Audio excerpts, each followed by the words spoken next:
Nagpagawa og memorandum si Governor Bambi Imano pagwala sa skeletal work arrangement og work from home nga pamaagi sa panarbaho sa tanang opisina o departamento sa Kapitolyo Provincial sugod niadtong Enero 5, 2021. Unod sa kamanduan niini nga direkta na nga mo report ang tanan empleyado sa ilang mga opisina. Gawas lamang ni adtong mga empleyado nga adunay espesyal nga kondisyon sama sa mga nagsabak nga 40 anyos pataas, lakip kadtong adunay gihambin nga balatian. Ang mga empleyado nga nagpuyo gawas sa dakbayan sa Cagayan de Oro gitugutan gyapon nga moduso og flexible time schedule nga magsugod sa alas 7 sa buntag paingon sa alas 3 sa hapon. We have to go on and continue.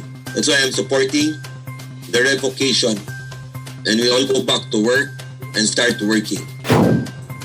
Karon nga giwala na ang skeletal work arrangement og work from home, nagpadangat og pahimagno si Governor Bambi kauban ni Provincial Task Force Chief Dr. Jerry Kalingasan nga tumanon, istriktuhon og mas pahugtan ang pagsunod sa health and safety protocol batok sa COVID-19.